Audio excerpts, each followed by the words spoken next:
So hello everyone, कैसे हैं आप सभी लोग। क्या आप 10th क्लास में आ चुके हो? ऑलरेडी आ चुके हैं और आप सोच रहे हैं कि यार कोई एक ऐसी वीडियो मिल जाए जो बहुत इजी तरीके से फायर एनालाइज करा दे। तो जी हाँ, ये वीडियो आपके लिए है। मैं आपको कराने वाला हूं एक बहुत ही प्यारी पोयम जिसका नाम है फायर एनालाइज। तो आइए स्टार्ट करते हैं बिना टाइम वेस्ट करे। ये पोयम जो है हमें बहुत कुछ सिखाती है, हमें जिंदगी के असली मायने दिखाती है और मेरे को लगता है यही एक सही समय होता है अपनी जिंदगी के मायने देखने के लिए। जब मैंने इस पोयम को पढ़ा था तो मैं बड़ा इंप्रेस हुआ यार। मुझे लगा यार क्या बात है यार, और मुझे लगता है आप भी आज इंप्रेस हो जाएंगे। तो आइए स्टार्ट करते हैं बिना टाइम वेस्ट करें।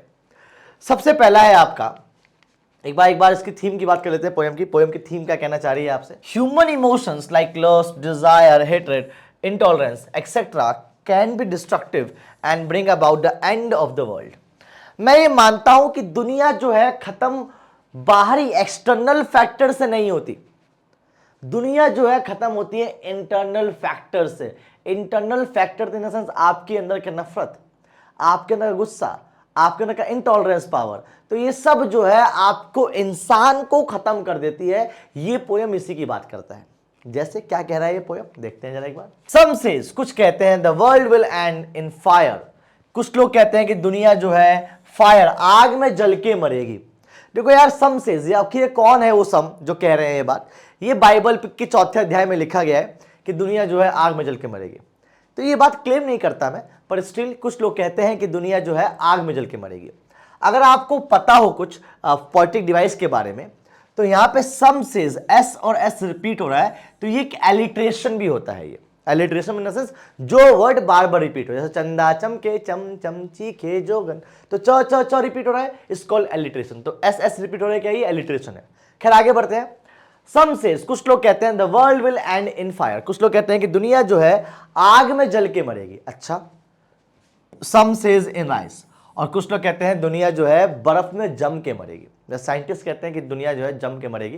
कई हजारों वर्षों, लाखों आयु वर्ष बाद जो है हमारी जो दुनिया है वो जम के मरेगी, ऐसा कहा जाता है। आगे, from what I have tested of desire I hold with those who favour fire. देखो कितनी प्यारी राइम यूज कर रखा है। क्या रखा, क्या कि from what I have tested of desire I hold with those who have favour fire. तो राइम है ना, डिजायर फायर। तो क्या बोल रखा है कि भैया from what I have tested, मतलब मुझे लगता है कि यार जो जिसकी इच्छा है मरने की, आग में जलने की, तो मुझे लगता है कि अगर मेरे से पूछो तो मैं कहूंगा कि फायर से जलना अच्छा है। क्या बोल रखा है, from what I have tested of desire, कि मेरा डिजायर क्या है, मैं क्या चाहता हूं। बीइंग एन ऑथर, मैं किसकी बात कर रहा हूं, तो what I have tested of desire, मेरी क्या इच्छा है। तो बोलना चाह रहा है आई होल्ड विथ, मैं अपने आप को होल्ड करूंगा किससे, दोज हु फेवर फायर, जो चाहते हैं कि दुनिया मर रही हो तो जल के मरे।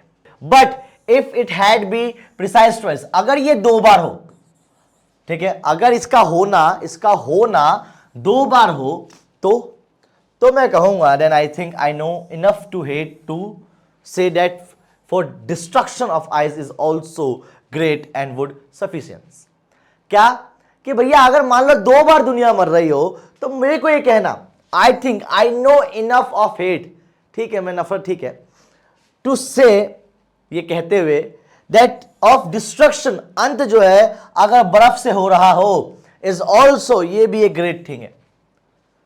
क्या बात है, काफी सफिशिएंस है यार। इतनी घटिया पोयम, इतनी नेगेटिव पोयम ये कह रही है कि मरना हो तो आग में मरो।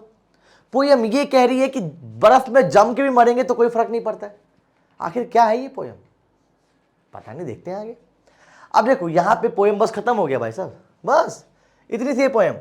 लेकिन इसका मतलब क्या है, इसका लिटरल मीनिंग कुछ और है। क्या है वो लिटरल मीनिंग, वो देख लेते हैं। देखो यहां पे जो हेट है, हेट उसको दिखा रखा है डिजायर से, हमारा इच्छा से, ठीक है। जो हमारा हेट, मतलब hate in the sense, hate desire, इन दोनों की बात करते हैं, ठीक है। हेट मतलब ईर्ष्या, डिजायर इन द सेंस चाहत। क्या है ना कि हम लोग बहुत ज्यादा एक दूसरे से जलते हैं, जेलेसी फील करते हैं। जब हम जेलेसी फील करते हैं तो अंदर से जलन होती है, जलन कि यार वो मेरे से आगे क्यों है। मैं तब तक खुश था, एक डायलॉग है कि मैं तब तक खुश था जब तक मैंने उसे नहीं देखा था। तो जब आप किसी उसे को देख लेते हो चाहे वो सामान हो चाहे वो कुछ भी हो, तो अंदर उसको पाने की चाहत हो जाती है और ये डिजायर इंसान को जला देता है। तो मैं ये कहता हूं कि दुनिया अगर खत्म हो रही है तो चाहे जल के मरे चाहे जम के मरे, जल या जम दोनों ही दो तरीके से मर सकता है। क्यों? क्योंकि जो फायर है वो हमारे अंदर की डिजायर है। राइम बन रहा है यार, फायर डिजायर। तो जो फायर है वो हमारे अंदर की डिजायर है कि जिस तरीके से आग जला के मारती है उसी तरीके से हमारी इच्छाएं, हमारी जो जेलसी है वो जला के मारती है। ठीक है, इसके बाद वो बोलता है अगर आइस की बात करें, जमने की बात करें, तो जिस प्रकार से दुनिया जम के मरती है उसी प्रकार से देखो मैं मानता हूं कि हम जो है किसी और से आगे निकलने की होड़ में लगे हुए हैं। बुरा नहीं है, अच्छी बात है, लेकिन जब हम किसी से आगे निकलने की होड़ में लगे रहते हैं तो हम हेट करते हैं किसी और से, हम नफरत करते हैं किसी और से, हम अपने आप को सुप्रीमेसी में लेके जाते हैं। तो जब हम किसी से आगे निकलने की होड़ में रहते हैं, उसको बड़ा बड़ा बड़ा बड़ा देखने की लत लग जाती है, हमें लगता है कि नहीं यार इसको नहीं करना चाहिए, हमें जिंदगी में कुछ अलग करना चाहिए, मैं बन के दिखाऊंगा, वो करते भी कुछ नहीं है। तो वो लोग जमे हुए होते हैं जिनके अंदर वो एगर नहीं होता बड़ा बनने का, बस वो किसी को नफरत करते रहते हैं, बस वो किसी को बस बुरा भला बोलते रहते हैं। तो वो होता है जम के मरना। तो मैं मानता हूं चाहे आप जेलसी में मरो, चाहे आप डिजायर में मरो, चाहे आप किससे नफरत करके मरो, चाहे आप किसी मतलब कोई काम ना करके मरो, ठंडे हो जाओ मर जाओ, ये दोनों ही तरीके का फायर एंड आइस, ये दोनों ही तरीके से इंसान जो है खत्म हो सकता है। तो ये पोयम की एक लिटरल मीनिंग नहीं था, एक रियल मीनिंग था कि ये कहना चाह रहा है ये। अब इसके कुछ क्वेश्चन आंसर देख लेते हैं जो आपकी हेल्प करने वाले हैं। शॉर्ट समरी था यहाँ पे, वो एक बार शॉर्ट समरी की बात कर लेते हैं। Some feel that the world will end in fire, कि कुछ लोग कहते हैं आग में जल के मरेंगे, एंड अदर से, और बाकी लोग कहते हैं it will end in ice, कुछ लोग कहते हैं जम के मरेंगे। The poet says both of them are the capable of destroying the world, ये कहते हैं दुनिया ही, दोनों ही कैपेबल है दुनिया को खत्म करने के लिए। Fire is इक्विटेड with the desire, मैंने क्या बोला, फायर जो है एक डिजायर की तरह है कि मेरे को ये भी चाहिए, मेरे को वो भी चाहिए।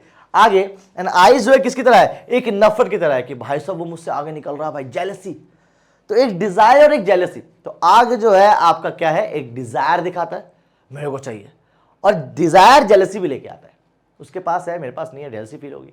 तो चाहे आग में जल के मरो चाहे जम के मरो, दोनों एक ही चीज है, दोनों ही जो है दुनिया को खत्म करती जा रही है। कहते हैं कि मैं कांटों के व्यापार में फूलों को लेके आ रहा हूं, तो ये काफी मुश्किल है कि कांटों की भरी दुनिया है और आप फूल लेके घूम रहे हो।